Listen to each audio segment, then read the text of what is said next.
Okay, so here we go.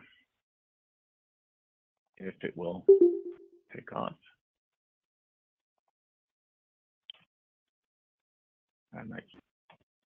There we go. We're going to start by talking a little bit about goals today. And as I said, then we'll talk a little bit about planning, and then we'll get into the calendar piece. In order to have a satisfying goal, we need to understand what our vision is. And our vision is quite clear. Our vision is together we see a world where people unite and take action to create a lasting change across the globe, in our communities, and in ourselves. And I hope, and we hope, that each of you has this lasting change by being a president-elect or being an officer in your club and being a member of the district leadership. We hope that you also create that opportunity to have change in your communities. So, next year's presidential theme is Be the Inspiration. I want to start by asking you 3 questions. Who will you inspire this year? How will you inspire? How will you be the inspiration this year? And where will your inspiration be put into action this year? I hope that those 3 questions are forefront in your mind as you go through your year of being president. And keep those in mind. Maybe write them on a little card and put them in front of you so that before every meeting you look at that. Who are you going to inspire? How are you going to inspire? And where will that inspiration be put into action? A healthy Rotary Club really has a lot of components to it. And I'm not going to go through this whole model, but this is based upon a model of healthy organizations by Jim Laub, and it's centered around servant leadership, which has those 10 servant leader characteristics at the bottom. But from our perspective as club leadership, we need to make sure that we share and provide leadership. We need to share leadership with as many people as possible. We need to provide leadership to the club in whatever way we can. We need to make sure we value and develop people.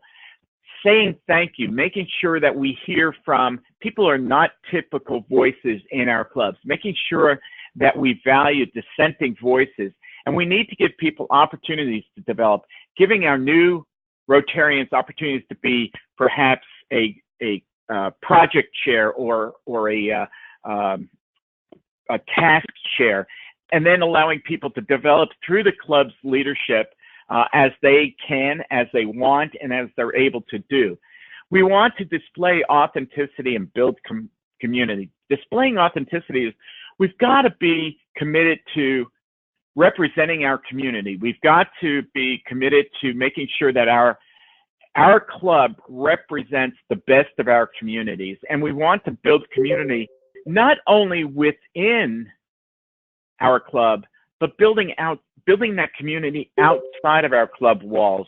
And we do that by partnering. And so I hope that you'll take a look at this, these 6 diamonds, and make sure you incorporate those in your role, in your year as president. I will make sure that there's some more information about this when I send out information. Goals are a major aspect of any organization. You know that from your business and your professional workings. And SMARTer goals is a process that many of you are familiar with. Goals need to be specific, they need to be measurable, they need to be attainable, they need to be realistic and time sensitive.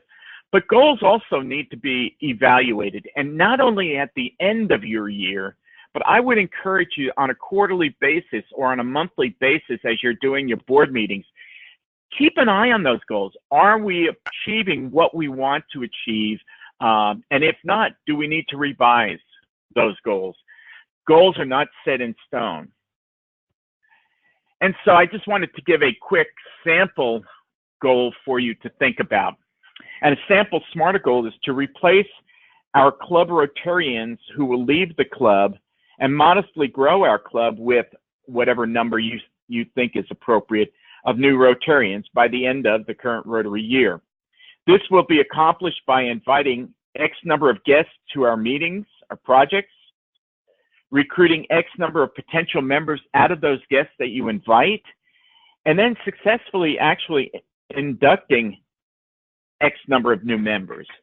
And you can see why that is specific and measurable and is a SMART goal, because we can see what we want, how we're going to achieve that goal. And this idea of SMART goals and the idea of evaluating and keeping track and so forth doesn't have to be just quantitative. It can be and should be in some cases qualitative. So two types of goals that we encourage you to look at. Certainly your year-long operational goals. What do you and your board members and your club members want to achieve this year? This allows you to really have a focus on your projects, the tasks that need to be done, the resources that you have available. But those short-term goals really have to be tied to your club's long-term goals. And these should be your 3 to 5 year strategic goals. What does your club want to look like? What does your club want to achieve 3 to 5 years from now? What should that club look like? So we hope that you tie both of those together. The reason we started with goals and planning is because as we get into the calendar, you'll see the calendar provides us with hints and with places where we should be looking at our goals and deciding what we want to have happen. So before we go into the calendar, are there any questions at this point?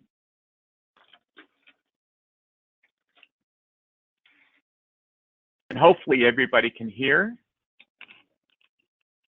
Good.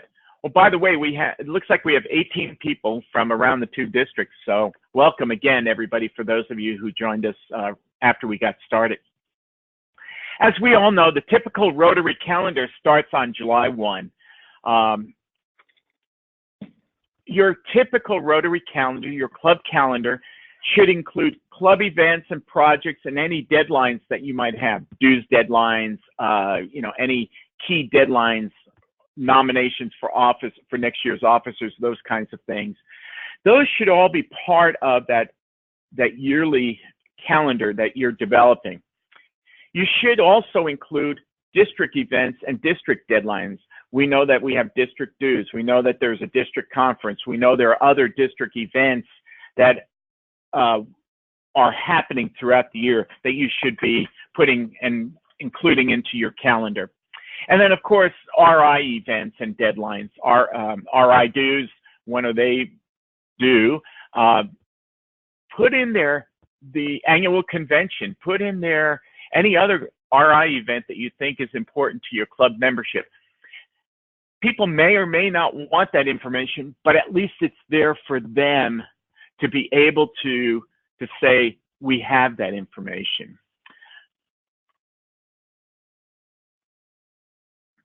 Your yearly calendar really you should make sure that you share it with your officers and your board, but also I really encourage you to share it with every member of your club. So July, your term begins July 1 as president-elect. Many of you have already been in that position for a while and so forth, but I want you to know that you should be looking at next year's calendar as well. Through July and to October, I hope that all of you have been thinking about the leadership that you would like to serve with from your club. So helping to identify the officers that you'll be working with, board members that you'll be working with, thinking about who you would ask to be committee chairs. Your first term, your first 6 months of your term is a good opportunity to review a lot of the bylaws, budgets, all those documents that we have both from the RI resources as well as your club resources. Talk to the current president, talk to past presidents of your club, and find out if they could do this all again. What would they do differently? What would they do to make their year smoother, perhaps less stressful, so forth. Hopefully in December, your clubs hold their elections for the year for your club's leadership, and we encourage you to make sure that it happens early so that your president-elect, your secretary-elect, those key officers can then be transmitted to the districts and to RI so that they start receiving information that's pertinent to them, okay? January through June, this is where the work really starts. You know that you've all been through PETS already, and you know that there's a lot of work to do, and hopefully many of you have been taking what you've learned at PETS and been putting that into action. But you need to be thinking about who are those leaders. You know, it goes from the fall of thinking who you might ask to maybe in January through June, actually asking people to be leaders within the club. Identify volunteers to coordinate a district grant project. Identify a volunteer to host your party, or you know, whatever it is that your club does. And we're going to be talking about those deadlines as we get further into this session today.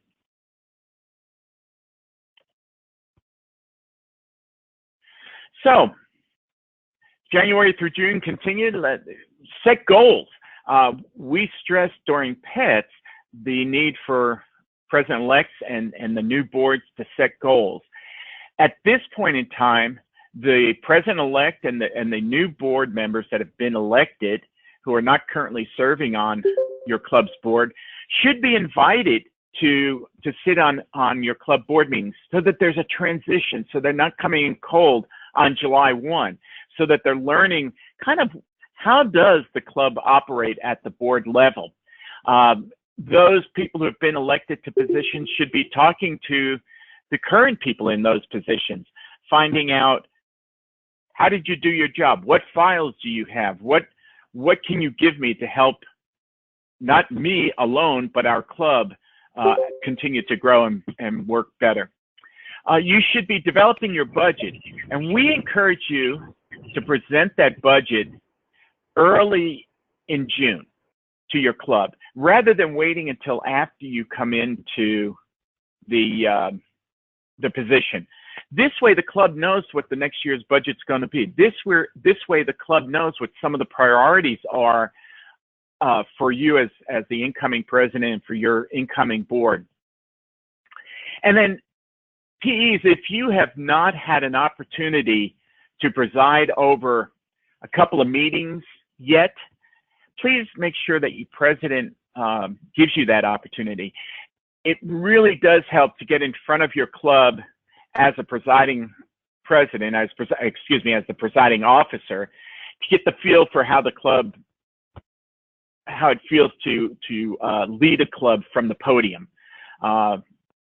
It always looks easier from sitting on the other side of the podium, but when you get up there, all of a sudden you kind of have those brain farts, you know, where you might forget something, and you want to make sure it feels comfortable for you. And then also in early spring, we encourage your new team to be involved with the goal setting process. You know, your goals should really be incumbent, your annual goals should be incumbent and tied to those strategic goals. You should be looking at the RI presidential theme. How can we tie our goals into be the inspiration? How can we set some things in our community to show that Rotary is an inspiration? How can we be an inspiration to others?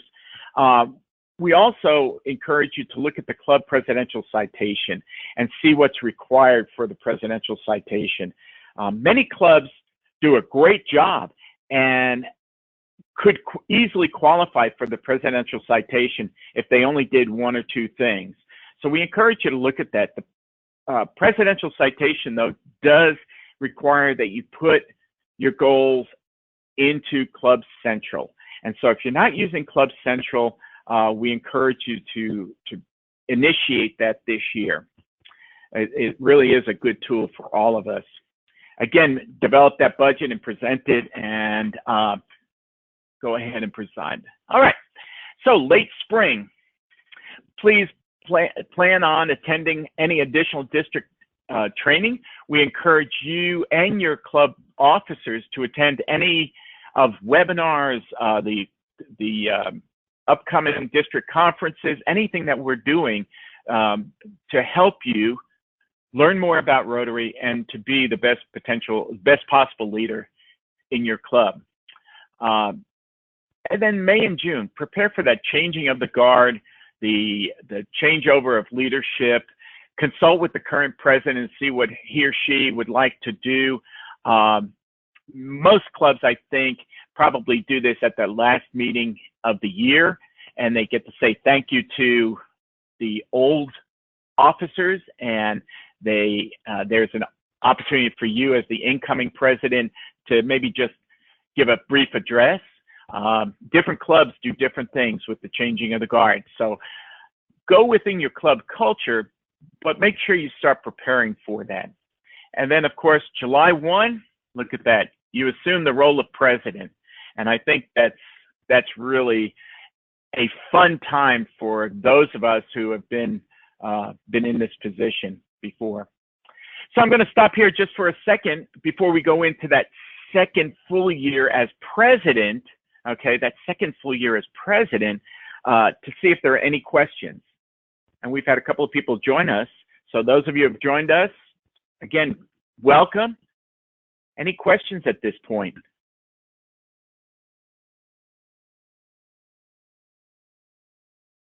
All right, not hearing anybody responding, I'm going to take that as a good sign, and we'll just continue to move on. So here you are, July 1, it's your first month as president, or your first day as president. What does the year look like for you? And this is really what you're hoping to get from today's session, I bet. We encourage you to hold your first club assembly in the first couple of weeks of July. Present your goals in detail to your club. Present your vision. Again, introduce your board to your club membership. Whatever it is that you need to do to get people excited about this new Rotary year. District conference in 5670. Your district conference is in spring, and I know there's one coming up in about a week and a half, a little over a week and a half, and that is in Salina, the 4th and 5th of May. So please, I highly, highly encourage all of you to attend that and to encourage and bring your officers with you and your board members with you. You learn so much just from sitting at the bar and having a drink with somebody else who's doing the same job as you, or by sitting in and hearing a question of some other Rotarian from your district. In 5690, our district conferences have traditionally been in the fall. Now this year, and I will say this again later, this year our district conference will be in October, but it will be a shared or a joint district conference with both 5670 and 5690, and that will be in Russell.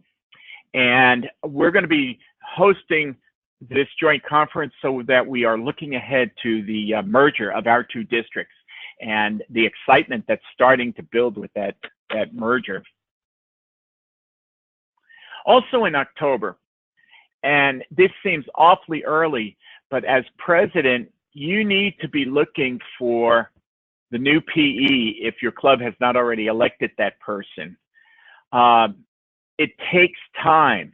It really does. People want to think about it, and many times it takes a week or two before they come back with you with a decision. If they say no, then it's another couple of weeks. So we encourage you to start early looking for that successor for your position. Hold your elections in December.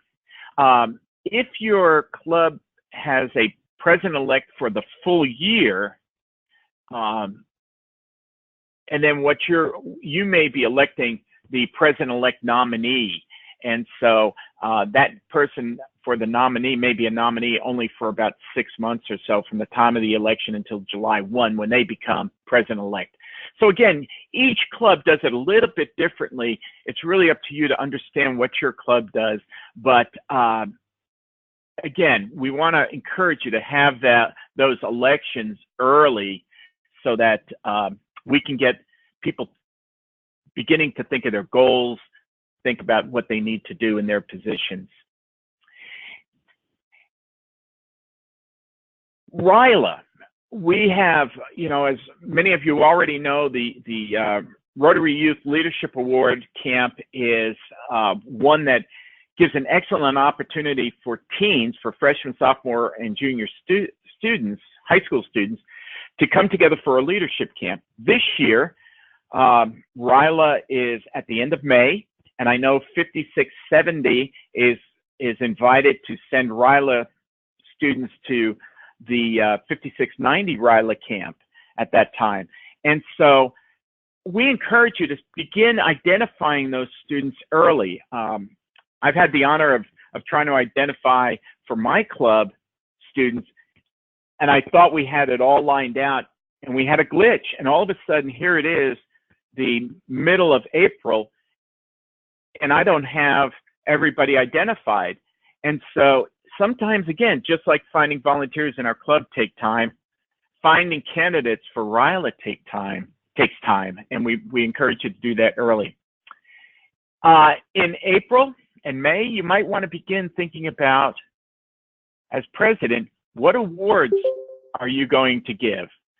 That may be fun awards, that may be typical awards that clubs give, such as Rotarian of the Year or Service Above Self. It may be other awards that your club gives to fellow Rotarians.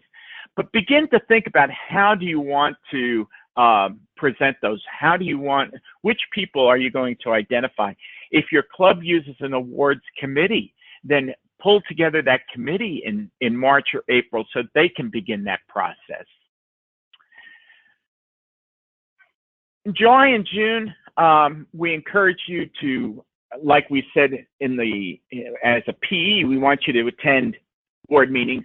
As president, we want you to be encouraging of the incoming leadership to attend your board meetings, and to get them to attend at least in June, if not earlier, okay? Ensure that the district grant, if awarded, is being planned and executed. Remember, you have deadlines for applications, as well as deadlines for finishing those awards, and I'll talk about that in a little bit more detail in a minute. Communicate with your committee chairs regarding their progress. This is really an ongoing process, but it's very important to know what your committee chairs are doing. And this is especially important for those non-board committee chairs, making them feel like they're important, making sure that they feel as if they're connected to what the club is doing and for what their role is within the club. And during the year, coordinate the work of your club's local foundation, if you have one, to ensure the success of any of its community service projects to your community, any fundraising, etc., that it might be doing. So those are ongoing kinds of things that you should be doing throughout your year as president. So let me stop there just for one quick second and see if there are any questions at this point regarding the planning process or the calendar, typical calendar.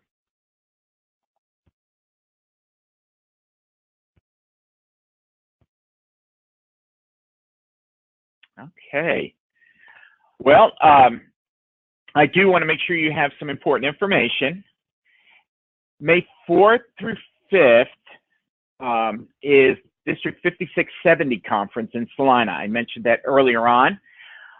Highly encourage you to attend that. If you've not registered, get with your district leadership and find out, or go on your district website and go ahead and register. do that fairly quickly because I'm sure they're needing food count and so forth. The joint district conference for both of our districts and helping us to prepare for our merger and getting to know each other will be in Russell, Kansas. And I know we have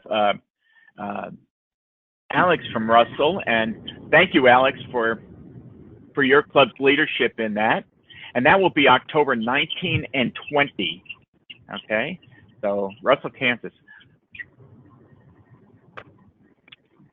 District grant applications. Our two districts do grants a little bit differently.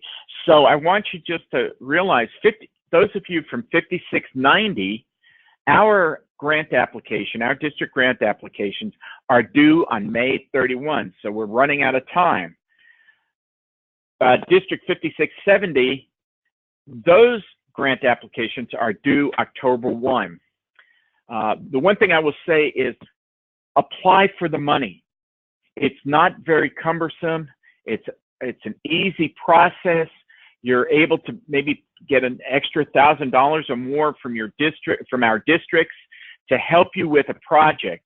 I know that in 5690, we have a lot of different projects that go on because of district grants. I think it was last year or 2 years ago, Liberal did a grant application about educating students on, and I'm blanking out.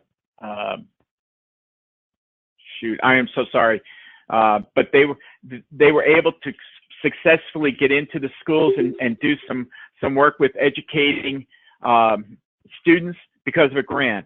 I know another club who they were able to put in benches in a city park because of a district grant. So this is easy money, if you will say it that way, for us in our clubs to be able to maybe do a project that we would not be able to do if it were not for district grants. Your club has to have a little bit of funds in the game, a little bit of skin in the game, right? And so, matching grants is something that happens. Fred. Yes. This is Dave Abbott. Yes, Dave.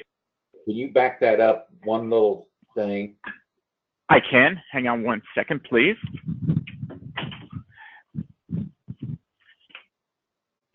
You want to go back to? Yes, because one of the things that I want for people to consider is doing group projects. For instance, there's a pretty good gap between district grants, which is only $1,000, and then there's global grants, which minimum is $30,000. Right. But what I am encouraging people to do is consider, let's say that we have a project that's about $5,000. If we can get 5 clubs to agree that that's their project this year, it would take some networking between presidents and president-elects to sit there and say, okay, I'm going to apply for this grant, and the one I'm thinking of is the one out in Dodge City, where they're trying to do a walking path. What would be great is if a group of presidents got together and decided that my district grant is going to be applied to shared with the other ones, and that way you can do a little bit bigger projects in that merger type thing. Right. So that's excellent.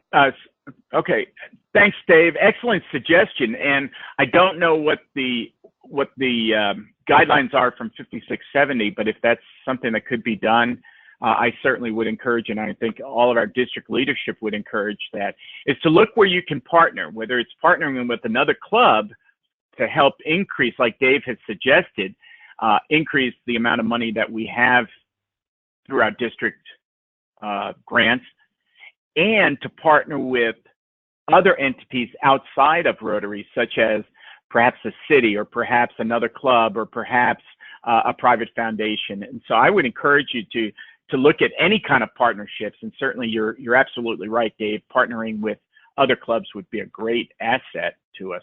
Thank you for that. I appreciate it. By the way, for those of you who are on the call, Dave is a genius in looking at global grants, and I would encourage you to put Dave's name into your phone, into your contacts list for global grants.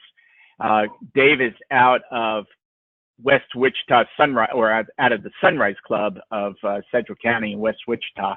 And if you want his contact information, I'll be happy to send it to you. Just let me know. Thanks. So, so here's a couple of things that we should be promoting throughout the year. Obviously, membership growth. Membership growth is very important. That's why it was used as an example early in this presentation to show you that that's one of the ways in which we should use SMARTA goals. Foundation giving, whether it be RI Foundation or our local club foundation, both are very important. I know that many club foundations fund club projects or scholarships or you know, different things that are happening within the club. And RI is very important because that enables us to do district grants. That enables us to do global grants. That enables us to do Polio Plus and to do water projects and all of the other projects that we do on an international level. So as a president, we encourage you to figure out ways to promote these things. Promote every Rotarian every year, or the Paul Harris Fellowships, or sustained giving. We encourage you to look at international service and to promote international service, whether that would be something that is an exchange student, hosting an exchange student, whether that would be going on a project somewhere in South America or in Asia or in Europe, whether that would be hosting business people coming in to Kansas and wanting to know more about particular businesses. We have the RIGHT program, which is the Rotary Intercountry Teacher Exchange. We have Open World, which I know Hutch has participated in. And so we have these different programs. RILA. Every club should commit to having at least one RILA student each year. It's inexpensive, and it's a great way to develop leadership in high school students, but more importantly, it's a way to introduce Rotary to the future generation. We encourage you to think about fundraising. We encourage you to think about, again, the district grant project, keep people involved with that, district and RI events. You know, it's one of the things that I have found that in the culture of Rotary is that when you hear or you see the district governor is coming, everybody just goes, oh no. Well, that should not be the case. We should be promoting that and saying how exciting it is to have our district leadership attend your club meetings. And so I hope you will do that. Presidents should chair some regular club assemblies, maybe 3 or 4 times a year, letting the club know what's going on. It's our business meeting, right? It's an opportunity to bring everybody up to date on where we are with our goals for the year, where we are with our strategic goals. We need to make sure that the president always communicates what's happening with committee chairs, and encouraging committee chairs to include other Rotarians, right, to be members of those committees. A committee of one is really not a committee, and many clubs do that. We'd like to be aware that we'd like our club membership to be aware that there are those 6 areas of service. We've said it at PETS. I'm sure you'll see it in the at the district conferences, but go on to the RI website and just look for those 6 areas of service and how important those are to to what we are doing here in Kansas. And then identify or be aware of all of the resources that you have available, both at Rotary.org, as well as our two district websites, as well as the people within your club and within our districts.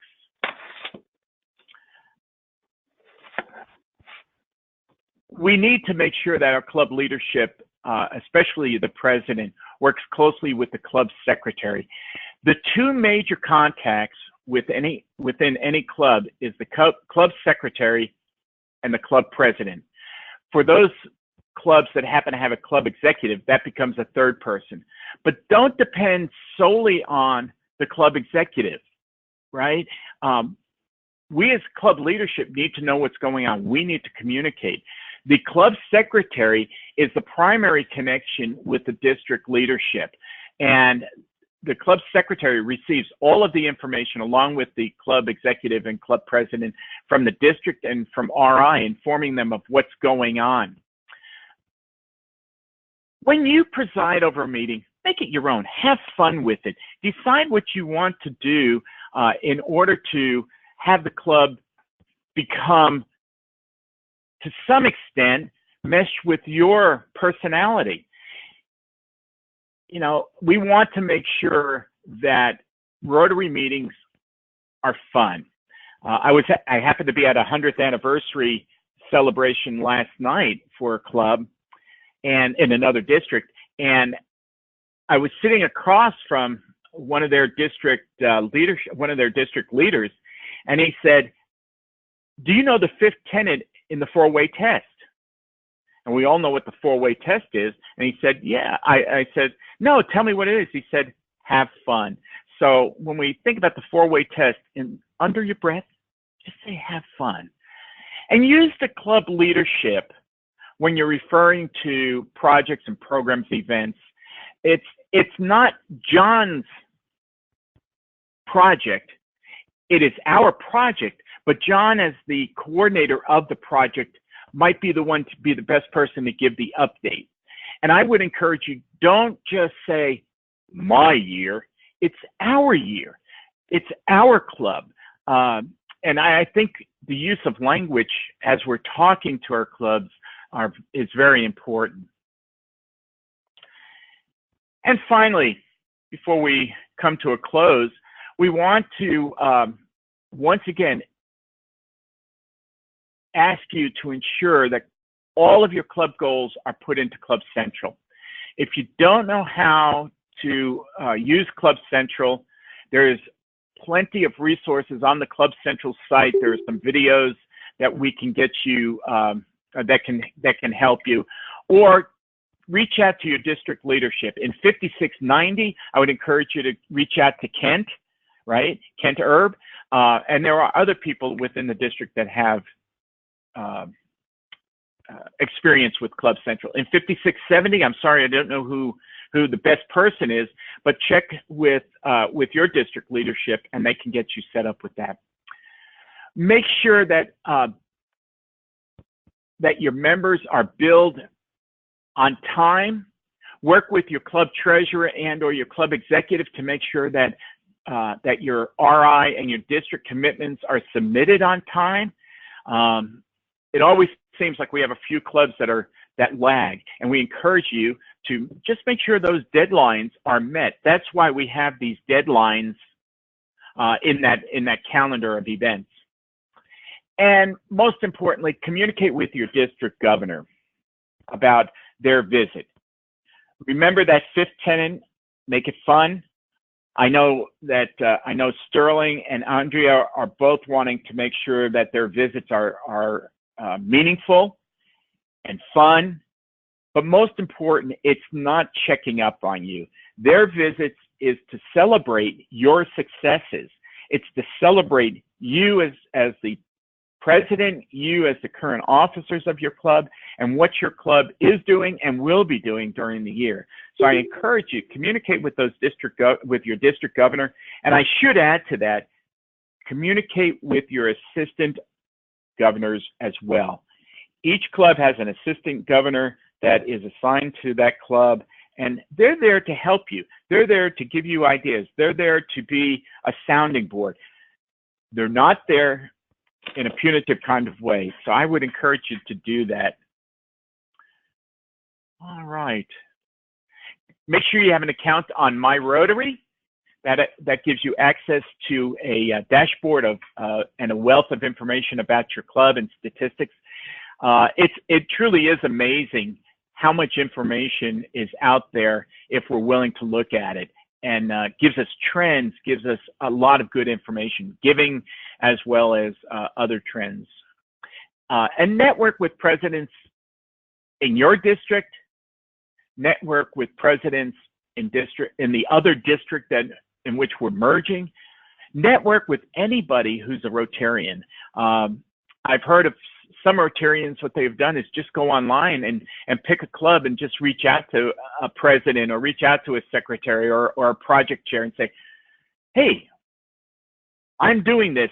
What do you think? Can you help me? I'm from Kansas and I would love your help. So we encourage you to do that. I know this slide is a little busy, and it will be included with the slides that we send out, but we wanted you to at least have in one place, if you don't already have a district directory, this at least gives you the 3 or 4, in this case, 4 major people that you can contact for assistance. The governor-elect, governor nominee, and then a district trainer. So with that, questions or comments?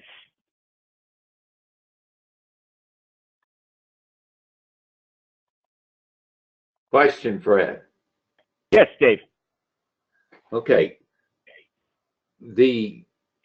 I understand we've got district nominee for the new district 5680, Kurt Harper. Yes. Okay. Do we have more than one district nominee? We do because of the merger. District 5690, Kurt, will be the first governor of the new 5680 district. Then Dana Brewer, who is the district nominee for 5670 currently, will be the second governor for the new district 5680. So okay. It's unusual to have people that far out, but that has been the path that the 2 districts have agreed upon. Okay, so Kurt's going to be at 1920, and Dana will be 2021. 21. Okay. Yeah. Okay. I'm a little confused, so I wanted to make sure I understood it. Yeah, I understand. Any other questions?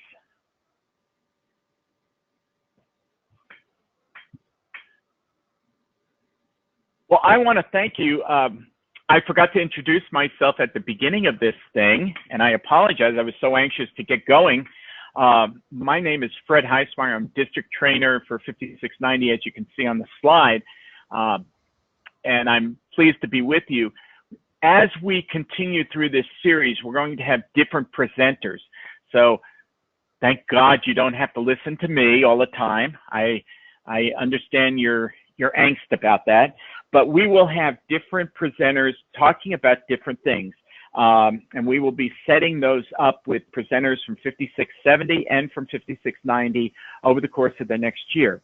So be on the lookout in your email for information about the upcoming webinars. I don't know if we'll do them every month. We may do them every other month. It just depends on how timing goes and what hot issues there are. We will probably do something about the merger in the early part of next year, after we have a chance for the merger committee to really almost get done with their work. So be on the lookout for that. I don't think any of our clubs are really going to change what we do. It's just going to be getting used to a new district number and perhaps a different leadership and district structure. So with that, before we all say goodbye, I want to introduce the governor-elect from 5690, Sterling Hall, to give us a final word. Sterling? Yes, thank you, Fred. Everybody hear me okay? Yes. Okay, very good. Go ahead. Yeah. Well, Fred, I want to thank you for your inspiration, and Andrea and I were thinking that this was the best way to train people and work with them and save the travel time for a lot of people. And you took the initiative to put the first one together here, and I appreciate that, and thank you for your diligence and for your expertise, because there's no question about it. You know what's going on, and you were right on the mark with all the calendar events and things that everybody needed to know, and I appreciate that and want to thank you. I'd also like to thank Sue Pierce. I don't know that she's with us today, but her account is what we're using to be able to do the go-to meetings, and it's wonderful that she's sharing that with us to be able to continue on. I don't have any idea what different kinds of training events we'll have in the future, but I'm excited for everybody that was here today. What did you see as a total count there? 18 or 20 people involved? There were about 20 people. Yeah, well, that's wonderful. I really appreciate the effort and energy and time that all of you spent with us this afternoon. I think you see that Fred is knowledgeable, and I hope you got some knowledge from it. Again, he will provide slides and information for you. This has been recorded, so you can go back and look at it. We'll figure out how that'll be available to you, but it will be at some point in time. Again, thank you for your time and your effort here today. I'm sure appreciate all you participating. And again, thank you, Fred and Sue, for your support and help. You are most welcome, and yes, you beat me to thanking Sue, and Sue was a great help with this. Thank you, everyone. Have a good evening. If you have any questions, again, email me at fred@leadingandteaming.com, and that's leadingandteaming.com. I'll make sure that email address is in the email that has the slides. And also let me know that you were here so that we can figure out which clubs were represented, just for interest. So good night, everybody. You can log off at your convenience.